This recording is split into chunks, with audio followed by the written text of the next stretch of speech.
All right, I invite you to take a Bible, turn with me to James chapter 4. We're going to look at verses 11 through 17. And the title, most of you probably know this if you've been around me, but if not, you need a little explanation. I've titled it The Deo Volente Attitude of Life. Now, if you want to impress your friends, just say Deo Volente. That's a good way. And of course, they want to know probably what it means. And I'll tell you just in a minute. And again, we're not going to read and then reread in the explanation of this passage. So this passage is really a continuation of different aspects of worldliness, and also picks up on the use and abuse of the tongue, because he's going to talk about this right off the bat here in verses 11 and 12. But primarily, the focus is on these business persons who were planning and profiting, and nothing wrong with any of that, but they were doing it without the Lord. So, let me just introduce it this way. In all of our planning and resolving and working for the future, what should the attitude of the believer be? Well, some would suggest we should have the attitude of dogged determinism.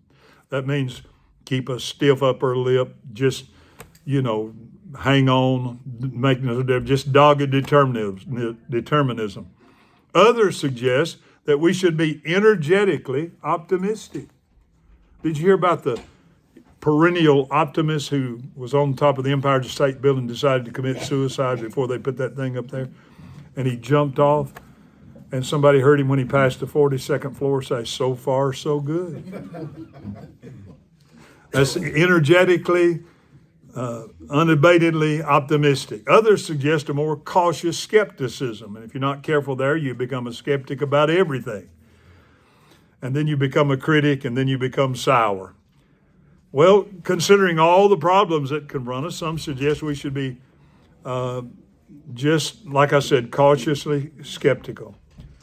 For the Christian, though, the proper attitude should be Deo Volente, which is Latin, and it means God willing, or as God wills.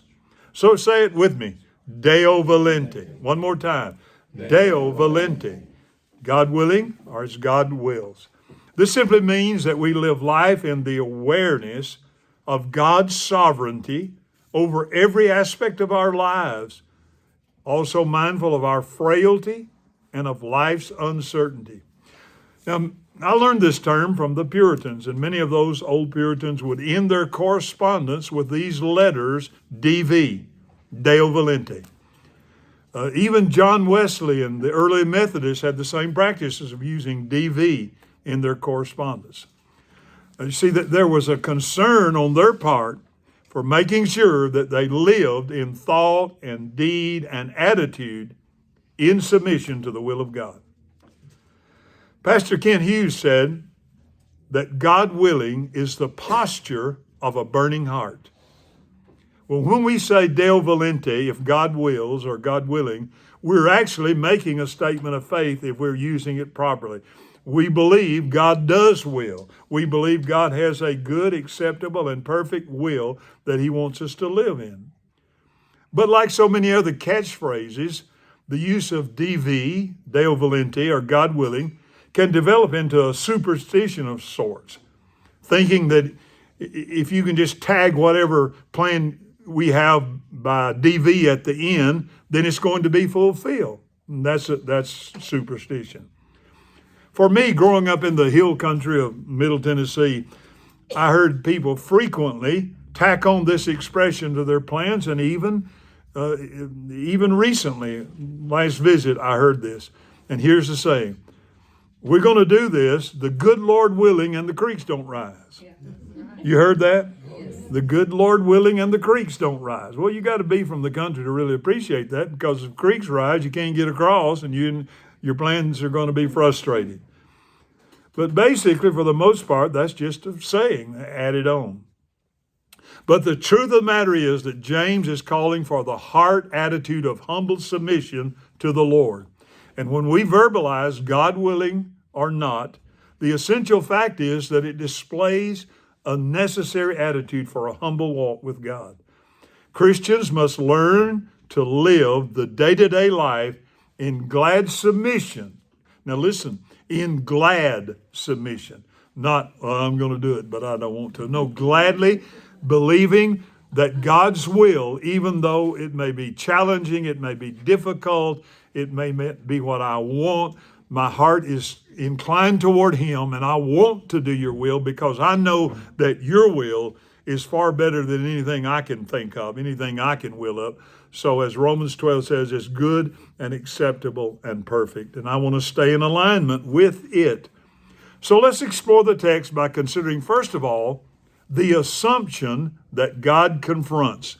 Verses 11 and 12. Do not speak evil against one another, brothers. Now, that phrase, do not speak evil, is present tense, imperative mood, which means it's a command to be obeyed. And this is an ongoing problem.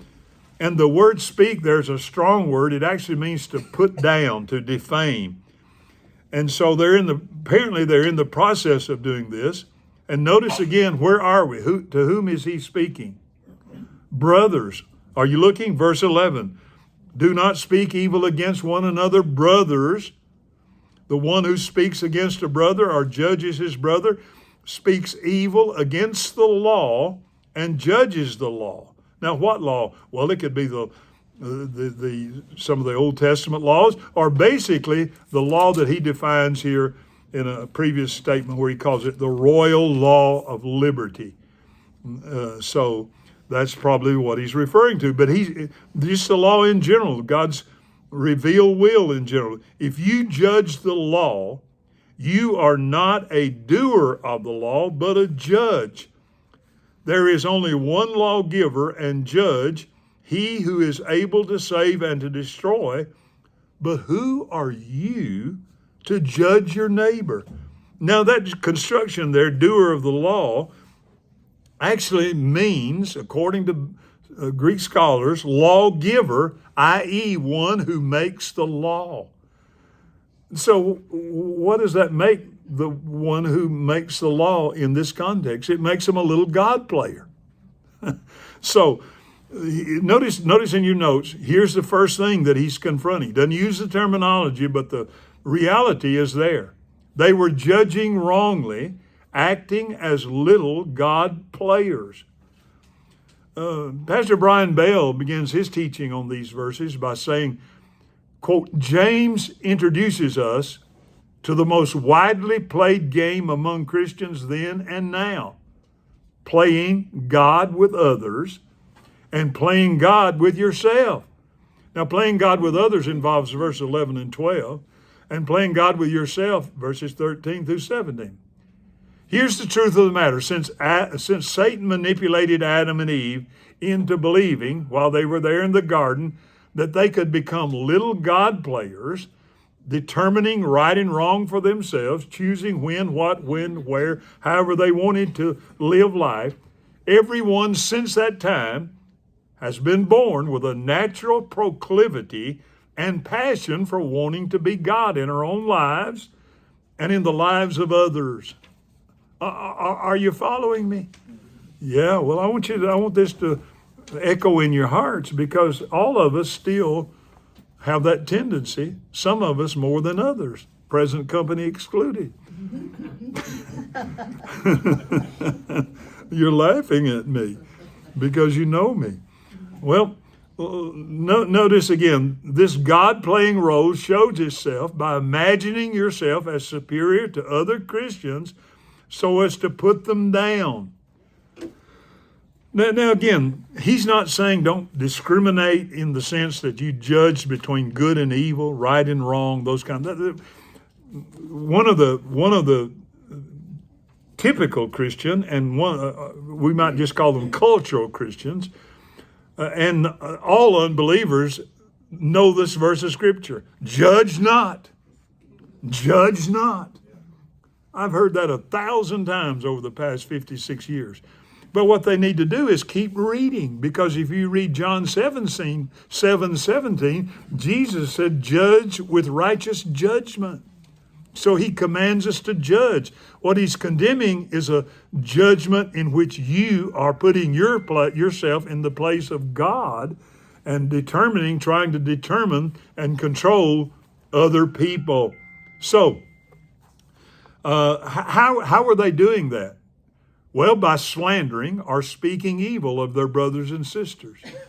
Now, as I said, the word slander means to defame, but it also means to talk against, to backbite, to speak evil of, in the absence of the third party. Don't miss that idea. It's inferred. It's the idea of talking about one person to another person with the goal of lowering your listener's estimate of that third person. Now, get this, and look at me, because I want to see if you're guilty or not. It's often wrapped in that thin, phony veneer of, well, perhaps I shouldn't share this, but I think it's important. I don't mean to be critical, or I don't mean to be gossiping, but I just want to let you in on a little insight or secret. Well, here's the spiritual one. Let me just share this with you so we can pray for so-and-so. And so many times, there are times when that's true. I'm not eliminating any request for prayer, but when it comes to something that really reveals the heart of a person's desire to put that person down or to exalt themselves in a superior, self-righteous position where you're playing God because you don't know all the facts, you may be a third, fourth, fifth party to that fact, and you want to pass that on as a prayer request. Well, whoopity-doo. I hope you're sincere. But notice also, by judging your brother or sister. Now, I got a little ahead of myself here in the idea of judgment, but that word means to pronounce condemnation upon someone. And I said John 7:17, it's John 7:24. Write that verse down. This is John 7:24. Here's what it says: do not judge by appearances, but judge with right judgment. That's Jesus speaking. We must, in order to judge with right judgment, we must give allowance to the fact that we are not God and that we do not know all that there is to know about the other person, their motives, their thoughts, etc. Only God possesses that knowledge, and when you assume that position, then God doesn't take it kindly. Listen to this statement. God does not take kindly to anyone attempting to sit in his seat. Did you hear what I said? He does not take kindly to anyone attempting to sit into his seat. So there's the assumption that God confronts. Secondly, there's the arrogance that God condemns. Verse 13. Come now, you who say today or tomorrow, we will go into such and such a town and spend a year there and trade and make a profit. Now, here's the problem, and I'll explain what part of that's okay and what's the problem. Verse 16 reveals the heart of the problem. As it is, you boast in your arrogance. All such boasting is evil. Now that word evil is poneros and focuses on evil in active opposition to the good. But let me repeat that. Give our brother some notes there. So, listen again. Evil in active opposition to the good. So it's not just something that's evil to me. It's not just something that I do. It's something that involves other people to the point that is active in opposition to them in a wrong way, in an evil way. It's destructive. In other words, it's trying to tear them down, to pull them down, to defame them.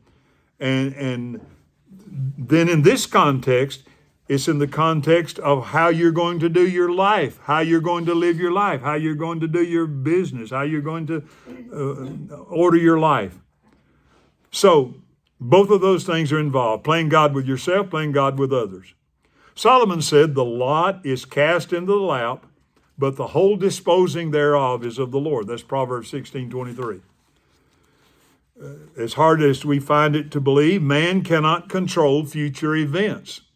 Now, the world system today believes it can, believes it can change the whole world, change the climate, just, change the time the sun comes up. Not quite that bad yet, but I mean, if you're in charge and you're God, then have a shot at it. But we have neither the wisdom to see the future, and it's absolutely absurd to think that we can control the future. And for a man to boast like that is sin. It's making himself God. So James, in all probability, is addressing Jewish businessmen. That's basically to whom the letter was written. They would probably, not Jewish businessmen, but converted Jews. They would probably fit the description today of our traveling salesperson.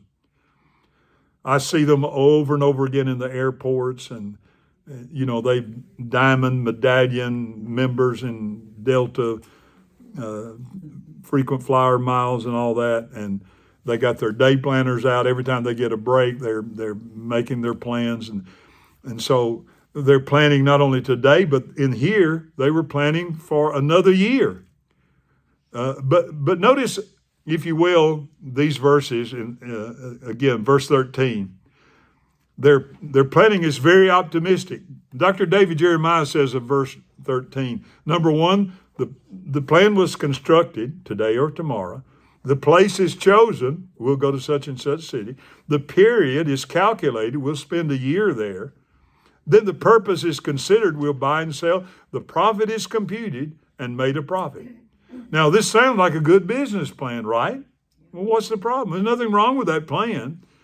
But before answering the question, I want to correct some false assumptions concerning this passage. Number one, there's nothing wrong with planning. In fact, the old axiom is ever true. He that fails to plan, what? Plans to fail.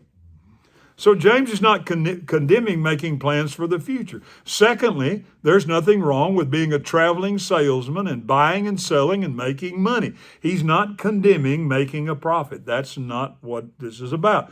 What he is condemning is an attitude, a mindset of arrogance and pride, of acting like little God players and not consulting God.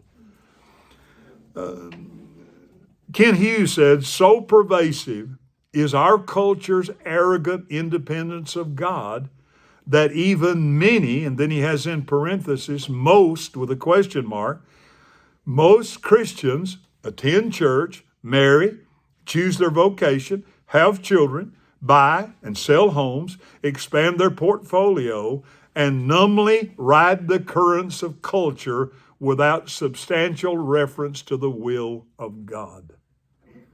They're just assuming that you can do what you want to do as long as you give God a little bit of acknowledgement, especially on Sunday. But notice, as we unfold this, what's the issue? They're planning carelessly without consideration of God. Say that with me. They are planning carelessly without consideration of God. And this is the heart of the problem. As they're busy filling up their date book with business appointment and plans for the coming year, one person is left out, and that's God.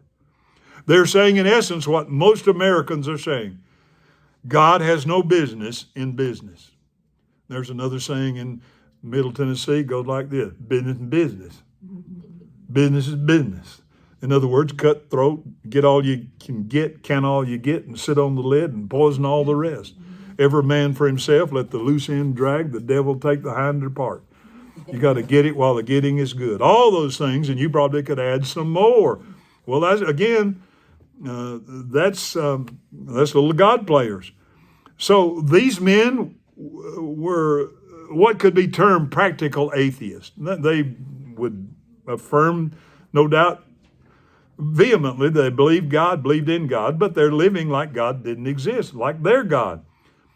So probably these are professing Christians who believed all the right things. They gave God lip service on Sunday, but lived the rest of the week as though he did not exist. But then move down to let me read verse 14. Yet you do not know what tomorrow will bring. What is your life? For you are a little mist that appears a little time, then vanishes. Instead, you ought to say, if the Lord wills, we will live and do this or that. So secondly, read the B part with me. They were living recklessly without concern for God's will. Not only without planning, without consideration of God's will, they were living recklessly without concern for his will. So James reminded them that the proper language in respect to our future plans should be, if the Lord wills, we will live and do this or that. However, they were living recklessly without concern for the will of God. So, making application, everything we do is to be subject to God's will. It isn't simply life that is subject to his will, but all that we do in life. The details. It's not just whether you are alive tomorrow, next year, or 10 years from now, but what you do. The expression used here is this or that, tomorrow or in the future years that may come. Pastor Sam Storms rightly observed, if the Lord wills isn't just some insincere, cheesy religious cliche. It's a worldview. It's a theology of life, an attitude that submits humbly to the sovereign providential purposes of God. If the Lord wills, I will finish this lesson. If the Lord wills, I'll eat lunch later today. If the Lord wills, I'll be back here next week teaching once again from James.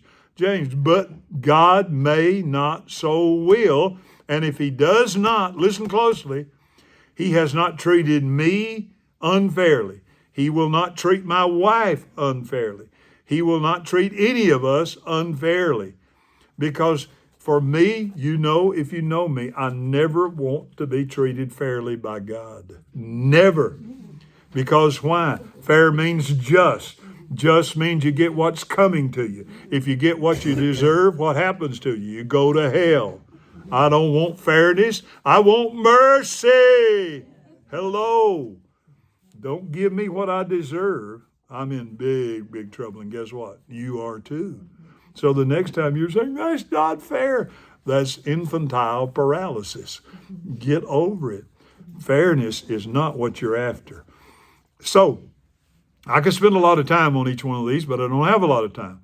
They were planning carelessly without consideration of God. They were living recklessly without concern for God's will. Now read C part with me. They were boasting thoughtlessly without consideration of the nature of life. That's in verses 14 and 15 as I just read. So James reminds them of the uncertainty of the future. Yet you're making these plans, but you do not know what tomorrow will bring. And then he says, what is your life? Now in the Greek, there's no article before the word life, so that means the emphasis is on the nature of life. What's the nature of your life? You see, how you view the nature of your life determines the way you make plans for the future. Now, when you raise questions as to what the nature of life is, you get all kinds of answers. Shakespeare had one of his characters express a view of life in Macbeth. He said, life is but a tale told by an idiot, full of sound and fury, signifying nothing. A poor player who struts his hour upon the stage and then is heard no more. Well, that's the way some people view life. A tale told by an idiot, full of sound and fury, signifying nothing. Others say life is a joke that failed to be funny. The late Stephen Gould, who was a professor of paleontology at Harvard University, said in an article in Life magazine in December of 1988, quote, "We are here because one odd group of fishes had a peculiar fin anatomy that could transform into legs for terrestrial creatures. Because the earth never froze entirely during an ice age, because a small tenuous species arising in Africa 250,000 years ago has managed so far to survive by hook and crook, we may yearn for a higher answer, but none exist." This explanation, listen to what his last words are. This explanation, though superficially troubling, is not terrifying, and yet it is ultimately liberating and exhilarating. Why? No rules, no laws. No God. If there's no God, who's God? We're in competition as to who's going to be the king of the mountain. And so that's the whole reason for evolution. No God. There's no evidence for evolution. And the more and more science opens up, the more and more it becomes obvious that there's no way in 40 trillion gazillion years that this could happen accidentally. So now there are multiverses, not just an universe. So there had to be another universe somewhere that imported this kind of life. All of that is simply saying, hey, I'm a little God player and there's no God for me. So James would remind his readers that we should refrain from boasting as if tomorrow were theirs. Oh, what was it that they were failing to take into consideration? Good question. You ask great questions in this class. Number one, the frailty of life. I don't know if you've ever given much thought to it, but you have enough bacteria and germs in your body at any given time to kill you 1,000 times over, right, Roger? And the slightest imbalance in your immune system would result in you, with all of your brilliance, listen, young people, with all of your beauty, to become food for worms in a short order. The frailty of life. How many made plans a year ago at this time only to be surprised by the frailty of life? The song was right. We're frail creatures of dust and feeble as frail. He goes on and says, but in thee do we trust, nor find you to fail. So James then reminds his readers not only of the frailty of life, but the brevity of life. He compares the longest life to a vapor that appears for a brief moment. It's like a tea kettle on the stove and it begins to steam and the mist comes out, the condensation comes out, the steam comes out, and it's gone. Or like smoke. It's there. It may be a big smoke, but you let a strong wind come along, and there's no evidence of the smoke. A brief moment. A brief moment. A brief moment. Richard Needham, in his book Wit and Wisdom, reported that there are 7 ages of man: spills, drills, thrills, bills, ills, pills, and wills. You need to laugh at that. You might as well laugh at it. The spills come in our infancy, the drills in our school days, the thrills in our youth and young adult life, the bills in our married or adult life, the ills as we grow older, the pills when the sickness sends us consistently to the pharmacy, and the wills when we die and the attorney reads our wills to the family. When you're young, you think you got forever. But there's some young people. Look at me. Listen to me. Listen to an old man. Boy, it's hard for me to say that. I've always seemed to be young, but now I'm old. I'm not. You say you shouldn't say that. Why not? I'm old. I don't even want to look in the mirror anymore. I'm just old. If you want to know how old I am, I was around when the Dead Sea got sick. Not quite that old, but 75 years. Will be 76. My birthday this year. Oh my goodness. Well, here's what I want to say to you, my young friends. Do yourself a favor in the near future and put a parenthesis in your busy schedule and just take a tour of a cemetery. It'll do you good. Look at the dates on the tombstone and the size of the graves. You'll find some like this. And you'll find some a little bigger. And then you'll find some normal size, about a 4 by 8. So if you'll take a tour of that, you'll find some with your birth date on it. You may be 21, 31, 18, whatever. You may be 61 or 75 like me. If it's a cemetery of any size, you'll find somebody's got your age on it. And it's humbling. So while in the cemetery, learn another revealing, humbling truth. The truth of how much you're going to leave behind if you don't invest in people who are going to make it to the other side. What you'll leave behind of all your businesses, of all your properties, is a little piece of real estate, approximately 4 by 8, called a grave. Wow. James would also have his readers consider the uncertainty of life. He said, you don't even know what tomorrow, you don't know if there's going to be a tomorrow or not. Proverbs says in Proverbs 27:1, boast not thyself of tomorrow, because you do not know what a day may bring forth. The little corporal Napoleon Bonaparte I used to have a preacher friend, Little, and he's kind of like bossy, and I called him the little corporal. He never knew who I was referring to. The little corporal, Napoleon Bonaparte, after all, he was only 5 feet tall, rose to power out of the tyranny of the French Revolution. He was determined to conquer the world. He brought his counselors together and asked for their advice concerning the invasion of Russia. The consensus was, do not do it. And one of his military advisors, in addressing him as to the reason that he was in opposition to the proposition, said this: man proposes, but God disposes. Napoleon stood up, all 5 feet of him, and said, I propose, and I will dispose as well. Victor Hugo says in Listen to Rob's, God was bothered by that little man. Then Hugo raised the question after Napoleon had been defeated in Russia as well as at the Battle of Waterloo. Why was Napoleon defeated? Was it due to weather or to Wellington, etc.? And Hugo's conclusion was because of God. Because of God. Napoleon learned that God proposes and God disposes. Yes, listen to me. Make plans, but be sure God is in those plans. Don't make plans and ask God to bless the plans. Seek God from beginning to end. And then in that planning, make sure you consider the frailty of life, the brevity of life, and the uncertainty of life. Number 3, the attitude that God commends. That's in verse 15. In the planning for the future, instead you ought to say, if the Lord wills, we'll live and do this. Deo Volente. This is a heart attitude that recognizes the sovereignty of God in governing our lives. It is acknowledging our total dependence on God, just the opposite of presumption. Now, this verse means that we're to stop trying to play God and daily bow and live in submission to God's will. We may never know why things happen. We may never know the reason. We think if we have the reason, we'll understand it, but that's ridiculous.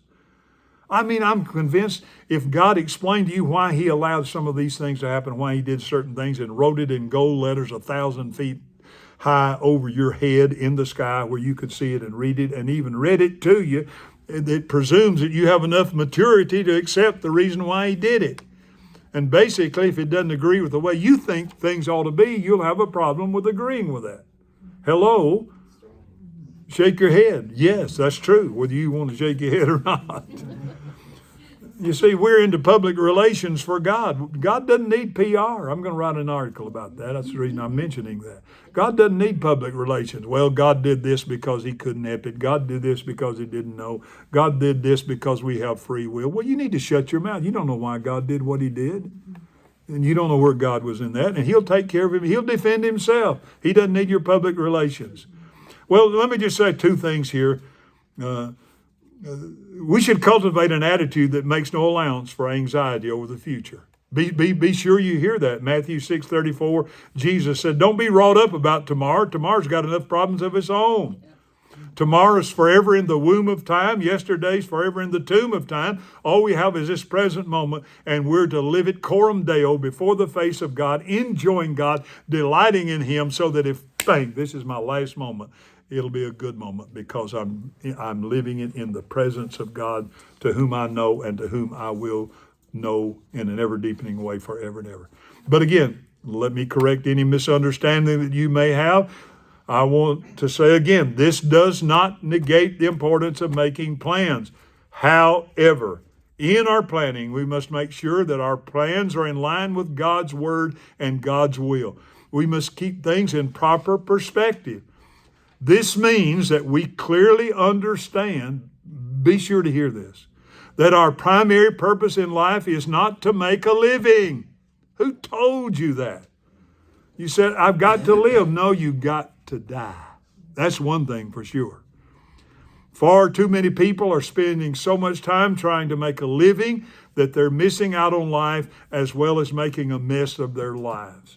So you are not to choose just the way you think it should be and the way you think you should go, What if instead of God's will for you to move to a sunny, shiny place, it's your will for it's His will for you to live in a desert place, to live in a dry place, to minister in a place where there's nothing but constant opposition, constant frustration, constant aggravation, and so little fruit for your labor. What if that's God's will for your life? And it is in many instances, but many people never consider that and just up and take off and go without considering, is this God's will for my life, that I stay where I am, planted, and begin to be light and salt in this community, in this city, in this area.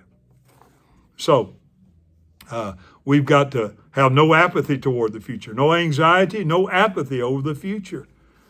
One person was asked on the street, what do you believe the two basic problems for our time are? And the person said, I don't know and I don't care. Hello, that's the problem. I don't know and I don't care. So we need to act persistently. We need to act presently. We need to act persistently. We need to act joyfully. We need to act decisively on behalf of the living God, not in self-styled independence. Don't try to isolate yourself and live saying it's me, my wife, John, his wife, us four, no more. Don't go saying I'm a self-made man. That just proves the worthlessness of uncraftsmanship working. And then last of all, the action that God commands. Verse 17. So whoever knows the right thing to do and fails to do it, for him it's sin. What do we call that kind of sin? Sins of omission.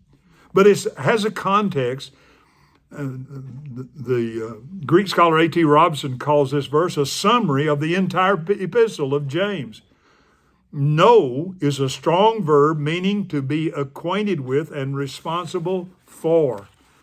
So, verse 17 is connected with verses 13 through 16. How? And how do we know that? Well, the King James says, therefore. The ESV says, so. That's the same as therefore. So there's a connection. So the sin of omission in the mind of James is the failure to take into consideration the reality of God's providence when making and pursuing our plans in life.